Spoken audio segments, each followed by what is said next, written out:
run. From the pistol, they run it with Cook. It's a 4-yard pickup there, and it leaves them with 3rd and 5. When you find that kind of yardage, you couldn't be more confident as a ball carrier. And guess what? You're going to go back and tell your offensive coordinator, I'd like to keep carrying it, thank you. Throwing, Jones. Into heavy traffic, and it's intercepted. Picked off by the linebacker, Eric Kendricks. And he will take this across midfield and down to the 48-yard line. So cancel the interception, pass interference. And you know what else gets canceled? The return yardage. Makes the play, but now it's all for naught. And he is met quickly in the backfield. Down he goes, folded like a lawn chair. A loss of a yard there to start out. That leads to a 2nd and 11. Now Cook. Trying to find a lane, but instead he'll get back to the line of scrimmage. And no more. No gain that time, and it leaves him with 3rd and 11 coming up. The chance of wasting this great starting field position, a real threat. This is 3rd and long.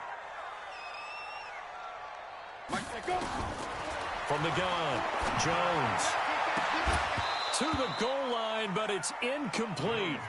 You hear the calls for a penalty, but I just don't think so. I think in this situation, the defender was making sure his guy couldn't hold on to the football. So I don't see anything that warranted a flag. No, I'm with you. There was contact, but I'm happy they kept that flag in the back pocket.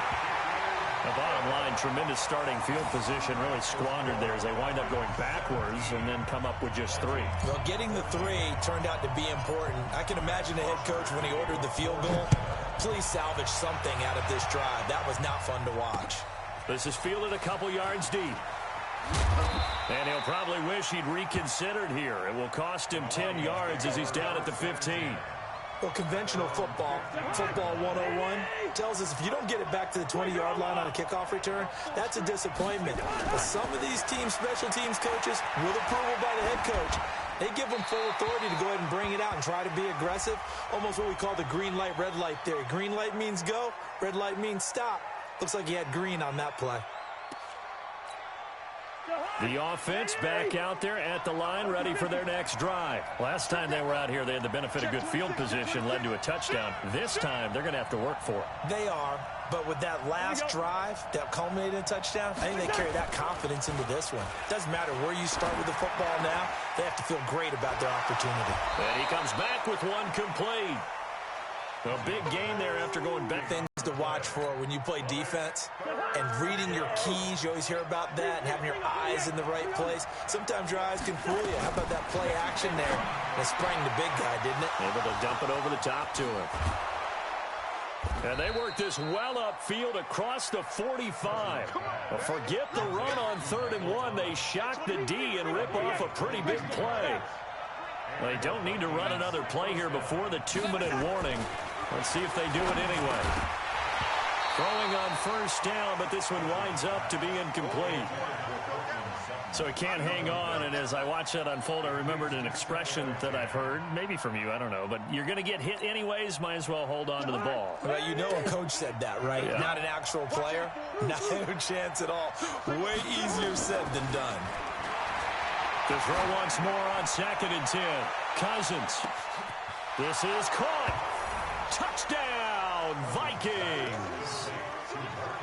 Marquise Goodwin. His 2nd touchdown of the game, his 3rd on the year. And the Vikings are going to retake the lead. Bryant's extra point up and good. And the decision to just kick the extra point winds up successful. This fielded a few yards into the end zone. And he'll take this up past the 20 and down at the 22-yard line.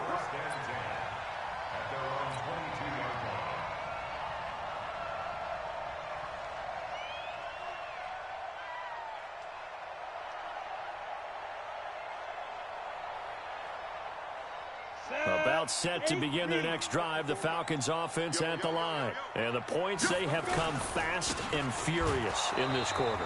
You really don't want to be on the defensive side of the ball right now, do you? Because you're either thinking, My replacement may get an opportunity. Your head better be on a swivel. Totally. Or maybe I just need to get out of the game for a while because I just can't slow these guys down. They've got to figure out a way to disrupt these offenses. And typically, one guy makes a big play, and that can help change things. They'll be looking for disruption on both sides right now. Throwing on second down, Jones. And that is incomplete. He couldn't hold on through the contact. Brings up second down. That's very well timed there defensively because it's not a bad throw, but the collision came at the exact time he was reaching to bring in the football. Really, really well done. Decent offense, just better defense. I think you're right.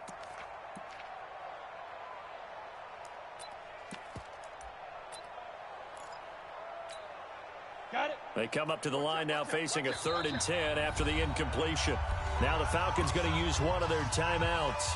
It's just their first, so they'll have 2 remaining here before we get to halftime.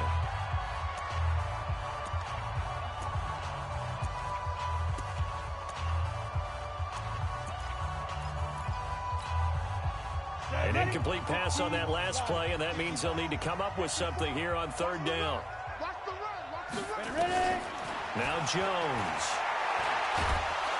Pressure from his right, and he goes down hard, flat on his back.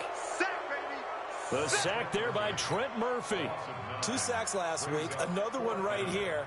He's been unblockable lately, and I think that goes all the way back to not just his offseason, but the film study. And from their own end zone, it's a fake.